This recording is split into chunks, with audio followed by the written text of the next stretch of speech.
Hey everyone, I'm Sister Lily and welcome to my armory. So today I'm going to be showing you guys how to make bunkers out of duct tape rolls. Well, tape rolls in general. You could probably use other kinds of rolls if you wanted to, but I had plenty of these aside after I moved house at the start of the year, and I'm going to have more aside after I move house again. So yeah, these things are quite versatile for terrain. Here's one that's been emptied. And yeah, so first up, the materials I used for this are cardboard, masking tape, not really all that much masking tape, the tape roll itself, hot glue, you need a knife and a marker. Now what I'm going to do first is I'm going to put this down. Now pardon the speed up here, otherwise it would take forever. So I'm just going to mark around on the inside of it, and then just mark a rough area around it, and then just cut those out. Now, pardon my knife handling, it's probably not as good as it could be, or as safe as it could be. At the same time, I try not to injure myself, because injuring yourself is a bad idea. Just because I play Warhammer 40k doesn't mean I have to commit blood to Khorne. After all, I'm an Imperial. No intention of being martyred.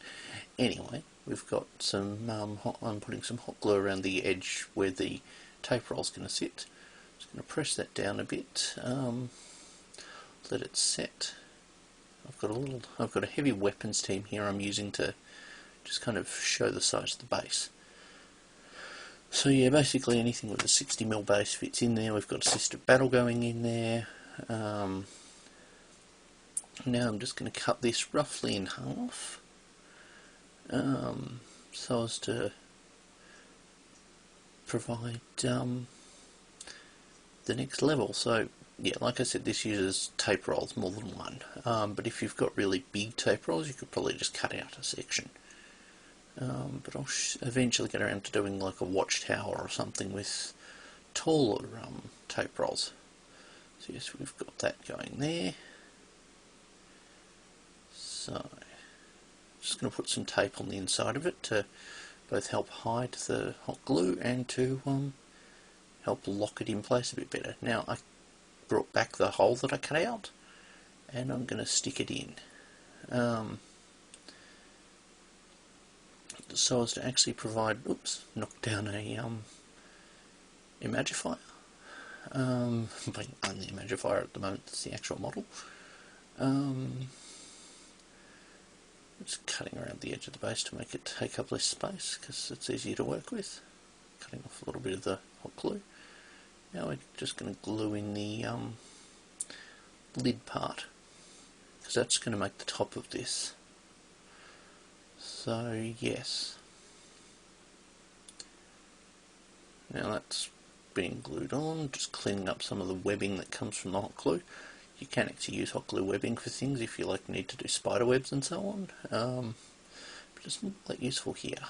So I'm just going to mark out another disc, and I'm going to stick it on the top. I'm going to cut it out and then I'm going to stick it on the top of the thing.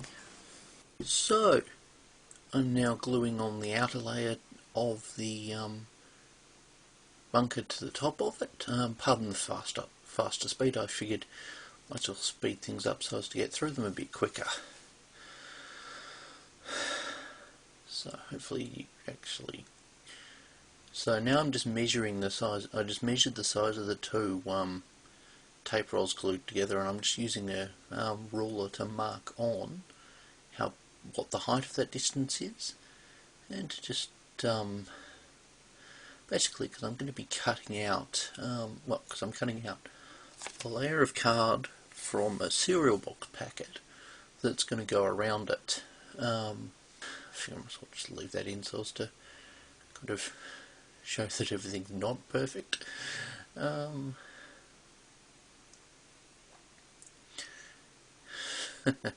How I don't always manage to get things cut out, so here we have me wrapping it around, just working out how much I need to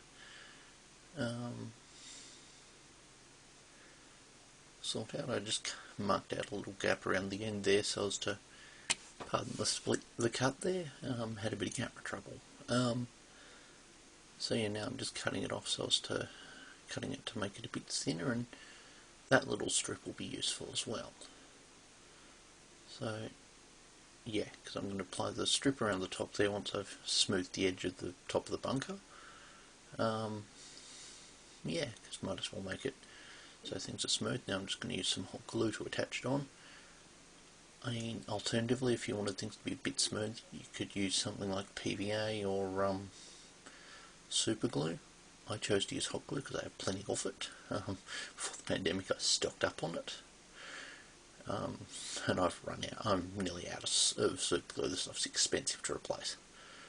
So just a little bit cut off there, and now let's wrap the back of this like a package.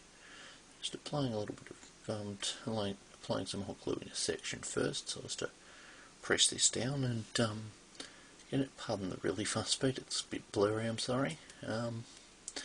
Just got it kind of wrapped around a bit like a cake, so as to have it be smooth at the back. Just fill in that gap a little bit and try and press it down a bit so as to get it to be stuck closer, and then just take the little nick out. Well, not so much take it out, it's just press it down. Now, pardon things being a bit off camera there. It's a bit mucky on the top. Oh well.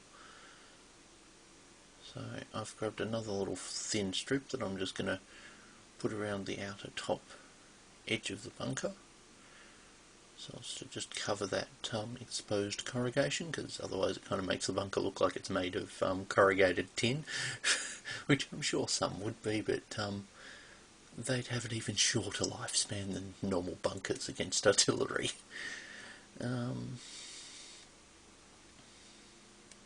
So you can see here that there's a little measured guide that I've got. I'm just using 3 centimetre as kind of the base shape to work out a door for the bunker. Now I'm going to use bring a miniature in a moment to actually work out the sizing, but I'm kind of, initially I drew on the inside and it was too small, but if you wanted it to be smaller for smaller people, go for it. So I then brought a miniature in and realised everything was too small. So yeah, like I just added 0.5 centimetre on each side of the marking so as to have it, and then cut off the long edge, cut in there. Now a trick for cutting out things is to cut the centre out before you cut the outside edges, otherwise you have a lot less area to work with and things tend to slide around a lot more. Now at this point my knife was a bit blunt, so I probably could have done with snapping off the blade and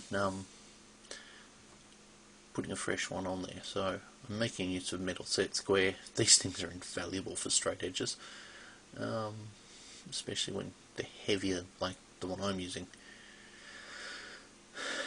Now here's the base of the door. Now I'm just going to put a little bit of hot glue on it so as to stick it on, and going to stick it in. Now the reason I've fast forwarded this is like 2 or 3 times, I think this is like 3 times faster. So yeah, I figured why not just do this, have the video speed a bit quicker so as to not have things take forever. Now I'm going to just use the circle edge on the hole there, just trim it a little bit up a bit and just make some steps off the back so as to have them. Now they'll stick out a bit off the edge of the base, but that won't matter. I just figure why not have some steps up to the back of the bunker, and just use a little bit of the cardboard with cement and some hot glue. Just using the back end of a pencil to help press things down.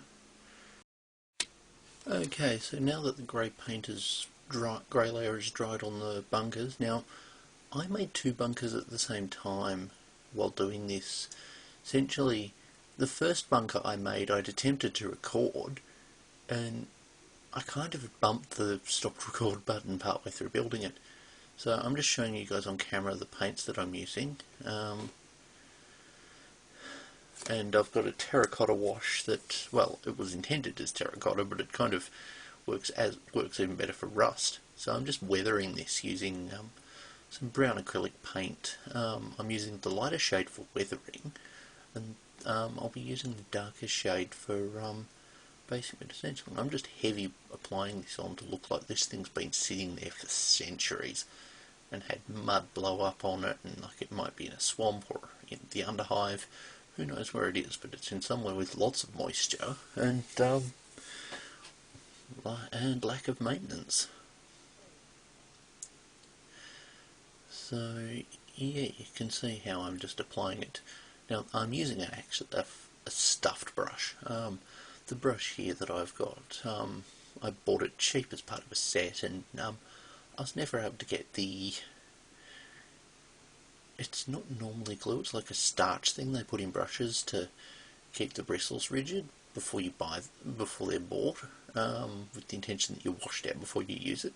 But the starch never came out of this one, so I just use it as a kind of weathering brush and general brush to use when I don't want to use an even vaguely good brush.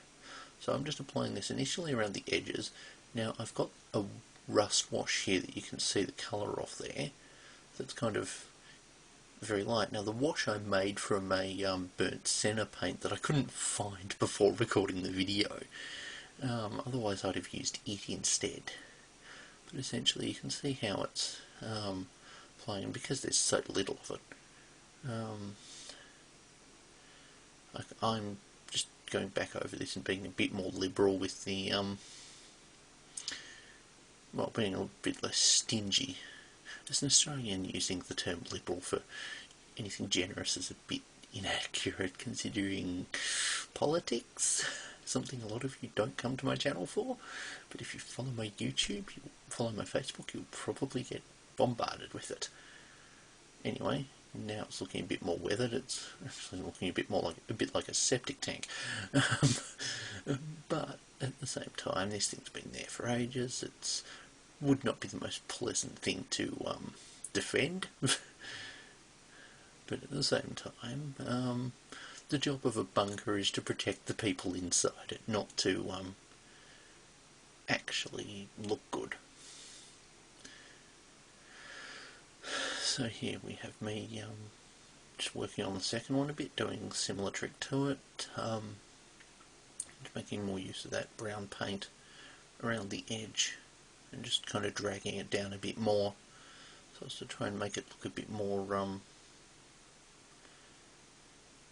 so as to just make it look like rain's dripped down and pulled rust with it.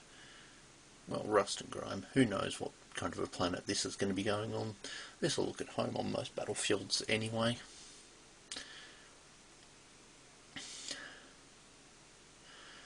So yes, yeah, I essentially figured I might as well show the painting process in the video, just because this is a good kind of beginner paint job. The paints I used was a burnt umber, burnt umber, raw was the lighter brown, raw umber was the darker brown that you'll see on the bait when I go to paint the bases on this. I also used the burnt senna wash that I made, which the burnt senna wash is essentially just a section of paint squeezed into the bottom of a drop bottle, and the bottle's filled with water and then shaken until it's mixed. It's essentially, that's the easiest and cheapest wash.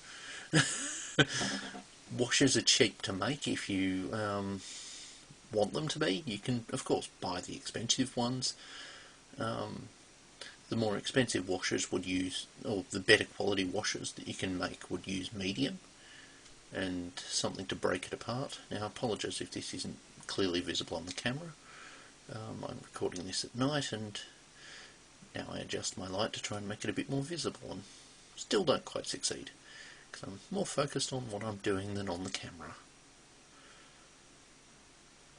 But you can kind of see where I'm going. I'm using the darker brown for this. And I don't mind if it's a bit thicker and a bit gluggier, because it's going on a ground surface, so extra texture from the brown is perfect.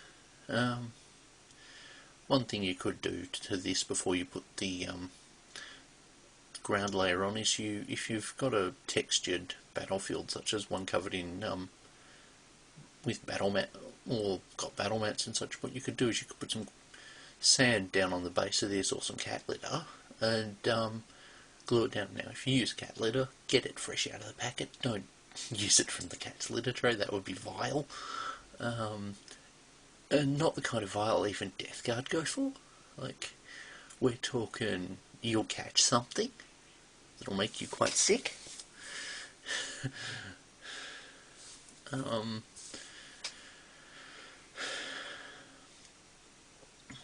It's the same kind of reason you don't let animals lick your face, or you shouldn't let them lick you, particularly on the mouth. Anyway, now I'm just adding some silver edge highlighting using that dodgy brush. I'm going to go over this in a moment, but I figure I might as well just add some silver in now. The brown is still quite wet and kind of went right. I'm going to just dab this on in places to kind of make it look like this thing's a bit worn and not really loved. I also went over, as you just saw, I went over the access switch. So yeah, we've got a bit more paint going on there, some silver going on the edges, so as to simulate well, the edges of metal having had any kind of paint on them worn off, and kind of make it look a bit more like some of the thicker chunks of superglue might be rusting, might be either severe rust or repair welds, very dodgy repair welds. Some silver on the top to kind of look like some battle scarring. And yeah, now I'm going to bring in a wash to put on top of these, so as to actually make use of a wash. Because I figure, why not actually, oh wait, no, first I'm putting on some green paint. Now, there are a few spots on this that have got some large clumps from the hot glue, so I'm kind of going on those and just adding in some vines to make it, just to break up some of the grey and the brown, and just kind of give the eye something else to look at on them. I mean, sure, the main focus on a battlefield is the models, but you don't want things to be too bland or too rotten and dead. And like the vines kind of add to the idea of these things being there for a very long time. Wow, this video is approaching 30 minutes already and we're not quite done. So I've just kind of gone around the edge with some of the hot glues and just added some vines in here and there. Well, added some vines or moss or whatever.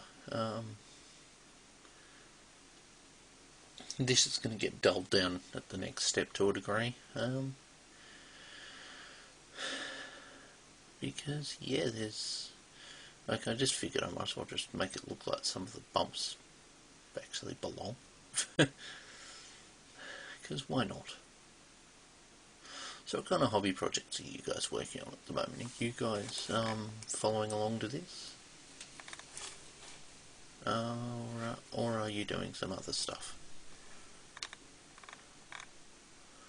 So yeah, here we have me applying the paint on there, and it's nearly a thing.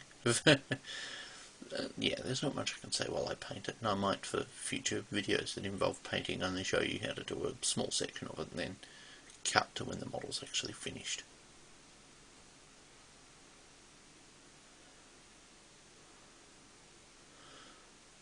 So here we have it looking kind of disgusting. Here's the top of a of the rust paint.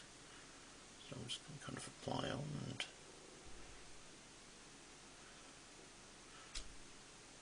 make it look like it belongs on there. I just spread it over a bit. No, that's probably not the right brush to use for spreading paint, but yeah, these things happen. So basically, with weathering, if you have more than one tone on there, it tends to look much better. And because I use a lot of black tone on my miniatures, I wanted to use different. I wanted to not resort to all black paint for the washes. I'm just applying some of the wash that I poured out into that little container there around the model, so as to just kind of make it look like it's rusted a bit.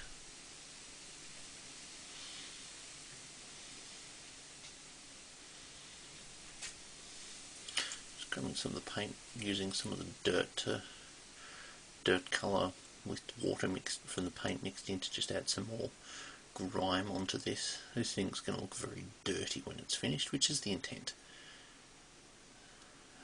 Because why not?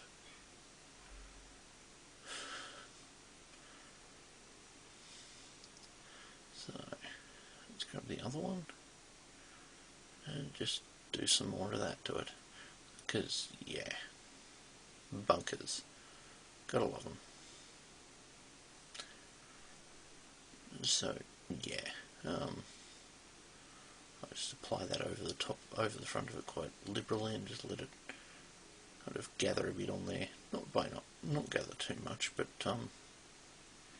yeah, it's just kind of going on. Looking forward to showing this once it's dry. So yeah, basically I'm apprehensive about doing live streams showing off me making props because I just take too long. Now I'm just going to apply some rust in the door. An alternative would be to paint some hazard stripes in there or something. But yeah, we have some disgusting looking bunkers now ready to show off. So I'll cut and show them off. Okay then, so here we have the two bunkers. Now I went back afterwards, now I'll just turn the light a bit. I went back afterwards and applied a little bit of satin white from Montmartre using a makeup sponge onto the top and part of the front. I actually think it worked really well. Might have been worth using that over the grey, in fact. It looked very white though, so I haven't doused this thing in another colour yet. But yeah, here's how it looks next to a couple of miniatures. Let's just put the heavy weapons team inside it. Now the gun sticks out the top. Just put the offset inside it. Now I am just going to bring a little light over. Just kind of highlight, just give some party lighting to the bunkers and just kind of highlight where the miniatures sit. So this is a light out of a poi. So that's them out of the way. Where was that Sister of Battle that I've completed? We have it here next to we have Dr. Malkarov with it. We have a mortifier.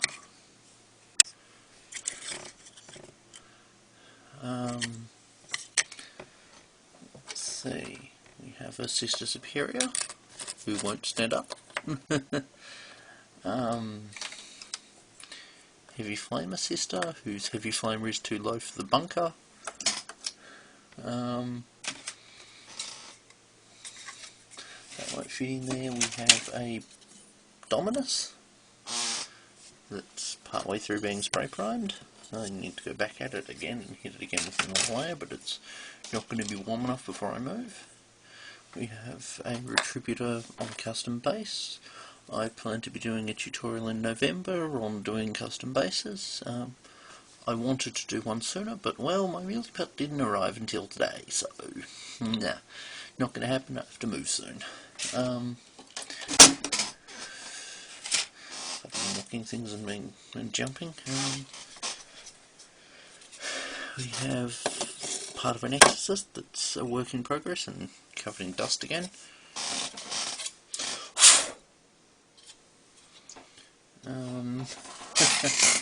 What else to show with it? A commissar? Standing on a base that he's not going to have for too much longer because it doesn't suit him. I just kind of went, I needed a base that was GW friendly because I was looking at having a game at Games Workshop a while back. I think it was last year. I was considering being there for their store birthday, but then it was pissing with rain that day and I was just like, nope. But anyway, enough of my own stories. I've talked enough for this video. Here's the bunkers. Here's how they kind of look. Yeah, sorry about the length of this video. I need to work on editing things a bit better. Here we have an extra guardsman. Yes, I know, some of you are like, wait a second, that's a cultist. No, he's a guardsman. Anyone who's been following the channel long enough will know that I conversion build this sculpt of Chaos Cultist into guardsman. Damn if it isn't expensive though. Adding a significant number of them for an army. Anyway, enough of me ranting and rambling. Thank you guys for watching. I look forward to sharing more tutorials with you in future. If this kind of thing interests you, feel free to subscribe. I've got a number of things in the works right now before I move, and I've got stuff that I'm planning on doing after I've moved when I can actually breathe and, well, when I have the time to actually make things happen and, in a creative sense, breathe. Now to pack everything up. Anyway, thank you for watching.